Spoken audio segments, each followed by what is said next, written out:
From a German perspective, arms offers are never just about hardware. They are about rules, compliance, and long-term commitment.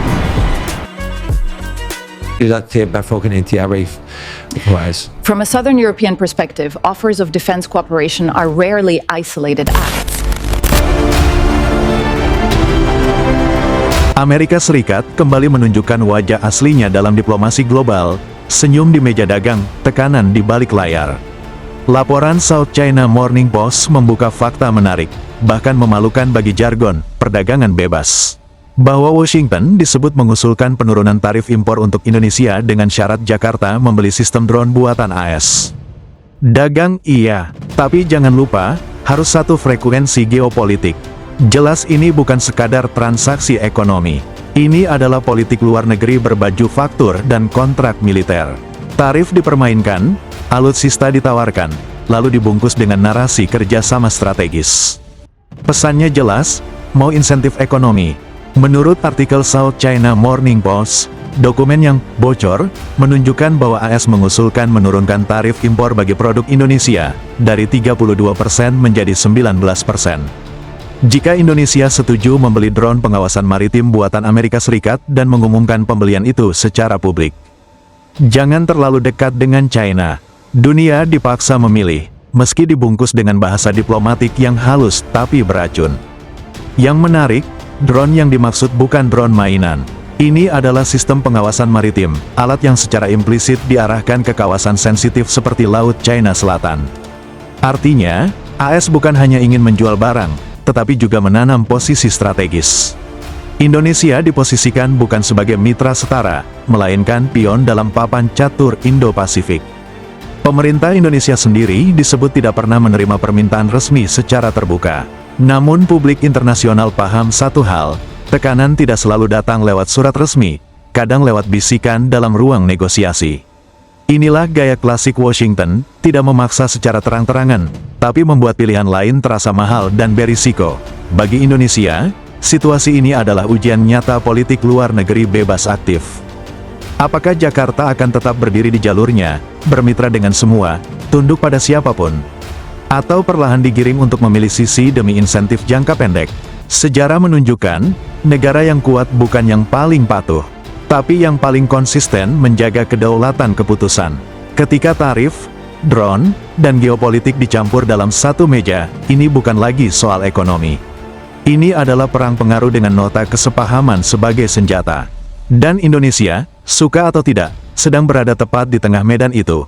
Yang lebih menjengkelkan, semua ini dilakukan sambil tetap berkhotbah soal kedaulatan, kebebasan memilih. Dan aturan internasional. Negara yang paling sering bicara, sovereignty, justru paling gemar mengatur keputusan negara lain. AS tidak melarang Indonesia mendekat ke China secara terbuka, itu terlalu kasar. Mereka memilih cara yang lebih licik, membuat setiap pilihan lain terasa salah dan mahal. Indonesia, seperti biasa, diminta berdiri di tengah dua raksasa sambil ditarik dari satu sisi. Tapi sejarah tidak ramah pada negara yang mudah tergoda insentif jangka pendek. Banyak negara hancur bukan karena diserang, tapi karena pelan-pelan diarahkan hingga lupa siapa yang mengemudi. Politik luar negeri bebas aktif bukan slogan hiasan di mimbar. Ia diuji justru di momen seperti ini. Saat dolar ditawarkan, saat tarif dijanjikan, saat tekanan dibungkus kerjasama. Negara berdaulat tidak menukar arah strategisnya dengan diskon dagang.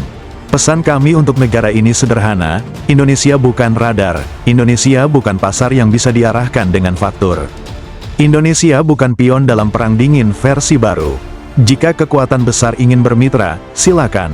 Tapi jangan datang sambil membawa kalkulator geopolitik dan mengira semua bisa dibeli. Negara yang besar bukan yang paling murah tarifnya, tapi yang paling mahal harga kedaulatannya. Dunia perlu jujur. Ini bukan soal drone, bukan soal tarif, dan bahkan bukan soal China. Tapi soal siapa yang berhak menentukan arah Indonesia. Dan jawabannya seharusnya sederhana, bukan Washington dan bukan Beijing. Dan jelas bukan meja negosiasi yang penuh syarat terselubung. Jika kedaulatan bisa ditukar dengan diskon tarif, maka negara hanyalah etalase. Tapi jika keputusan nasional masih dipegang sendiri, maka tekanan sekeras apapun hanya akan terdengar sebagai kebisingan. Indonesia tidak dibangun untuk disewa, apalagi diarahkan dari luar.